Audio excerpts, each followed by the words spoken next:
Innocence by Honoré de Balzac.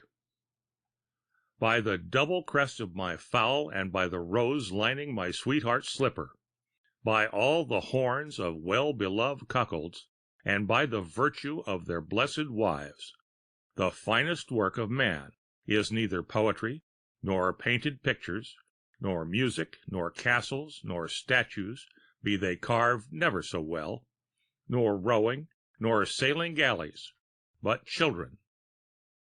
Understand me, children up to the age of 10 years, for after that they become men or women, and cutting their wisdom teeth are not worth what they cost. The worst are the best. Watch them play, prettily and innocently, with slippers, above all cancellated ones, with the household utensils, leaving that which displeases them, crying after that which pleases them, munching the sweets and confectionaries in the house, nibbling at the stores, and always laughing as soon as their teeth are cut, and you will agree with me that they are in every way lovable, besides which they are flower and fruit, the fruit of love and the flower of life. Before their minds have been unsettled by the disturbances of life, there is nothing in this world more blessed or more pleasant than their sayings, which are naive beyond description. This is as true as the double chewing machine of a cow.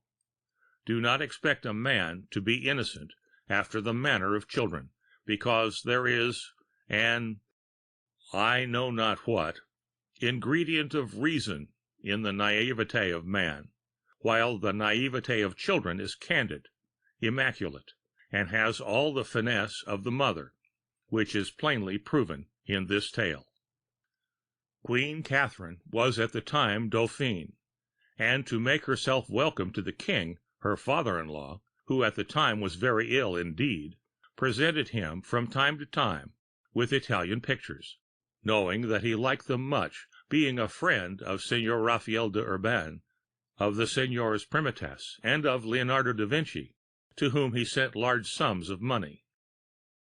She obtained from her family, who had the pick of these works because at the time the Duke of the Medicis governed Tuscany, a precious picture painted by a Venetian named Titian, artist to the Emperor Charles, and in very high favor, in which were the portraits of Adam and Eve at the moment when God left them to wander about the terrestrial paradise, and were painted their full height, in the costume of the period, in which it is difficult to make a mistake, because they were attired in their ignorance, and caparisoned with the divine grace which enveloped them. A difficult thing to execute on account of the color, but one in which the said Sarah Titian excelled. The picture was put into the room of the poor king, who was then ill with a disease of which he eventually died. It had a great success at the court of France, where everyone wished to see it, but no one was able to until after the king's death, since at his desire it was allowed to remain in his room as long as he lived. One day Madame Catherine took with her to the king's room her son Francis and little Margot, and they began to talk at random, as children will. Now here, now there, these children had heard this picture of Adam and Eve spoken about, and had tormented their mother to take them there. Since the two little ones at times amused the old king, Madame the Dauphine consented to their request. "You wish to see Adam and Eve, who were our first parents. There they are," she said. Then she left them in great astonishment before Titian's picture, and seated herself by the bedside of the king, who was delighted to watch the children. "Which of the two is Adam?" said Francis, nudging his sister Margot's elbow. "You silly," replied she. "To know that, they would have to be dressed." This reply, which delighted the poor king and the mother, was mentioned in a letter written in Florence to Queen Catherine.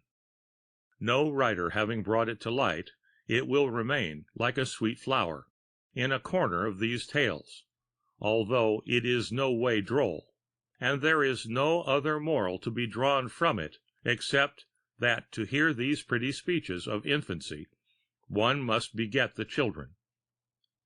The end of Innocence by Honoré de Balzac.